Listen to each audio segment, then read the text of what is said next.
Greetings loyal subscribers and honoured guests. We've made it to episode 30 of Covertape Chaos this week. Fans of shoot 'em up should be overjoyed to discover that there's not one but two examples of the genre to be found on the tape, of both the vertical and the horizontal variety. Elsewhere there's the sequel to Rebounder, a nice game of Blackjack and some music making software. Looks like a pretty nice selection from here, so let's get stuck in and see how they all perform. We're starting off with Rebounder, which is the follow-up to that game by Gremlin Graphics, where you take control of a tennis ball and bounce your way up the screen. You know the one, it was on one of the previous tapes. I enjoyed this sequel a lot more than the original game, mainly because the rather harsh difficulty has been toned down and the gameplay in general has been tweaked to be a lot more enjoyable. As you start the game, the screen scrolls from left to right instead of from top to bottom, but once you clear the first stage you are given a choice of which direction you would like the next level to scroll in. Vertical levels are much harder than horizontal ones though. You can also shoot this time, and there are a variety of different weapon pickups to be found around the stages. My only gripe would be that sometimes enemies can spawn right on top of you and kill you before you get a chance to move out of the way, and you can respawn right in the path of an end level boss. Despite this, I still had a lot of fun and would recommend that you give Rebounder a try. The graphics are good, although they are extremely similar to those in the original game, and the music is very catchy too.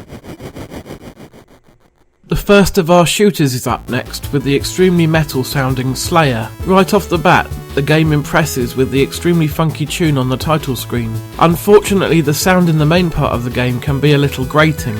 There's no music, just a pew pew pew noise that's a bit harsh on the ears. Slayer makes up for this with the action itself though. Everything moves at a great pace with little to no noticeable slowdown or flickering, and the controls feel nice and responsive.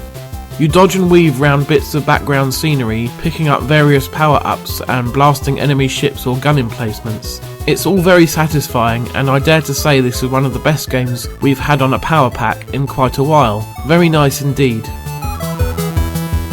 The shooting fun continues now with Daedalus, a game created with shoot 'em up construction kit.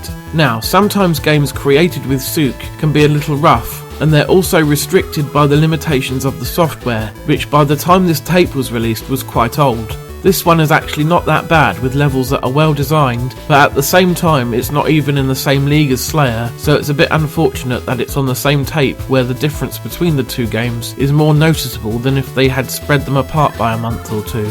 A game made in a creation kit is just not going to be able to compete with one coded from the ground up, I'm afraid. The sound effects are actually nicer than those in Slayer though, so it does have that going for it. Time for a spot of creativity now with Musicmaker 64. This software simulates a musical keyboard and allows you to play around at composing your own little tune. While this is fun for a minute or two, it's extremely limited compared to actual electronic keyboards, and would even have been vastly out of date back when this mag was on sale, because you could get an Atari ST or an Amiga and make proper music using software that output in MIDI format. The piano tones produced by this software don't even sound very good, so it has very little use outside of mucking about with it for a few minutes. We're ending things this week with the game of Blackjack. That's the one where you take turns with another player and try to get as close to 21 as you can. You lose if you go over. This is a pretty solid version of the game, but there are very few thrills. The presentation is quite basic with no music at all, just a few bleeps and bloops. Still, it gets the job done and loads extremely fast due to the program being very small. So then, another tape comes to an end. Rebounder was a nice surprise, as I wasn't really a fan of the original. The sequel is a lot nicer to play. Slayer as well was awesome, and Daedalus was pretty good, but would have been better on a different tape in my opinion. You can't really go wrong with Blackjack, so that just leaves Musicmaker 64.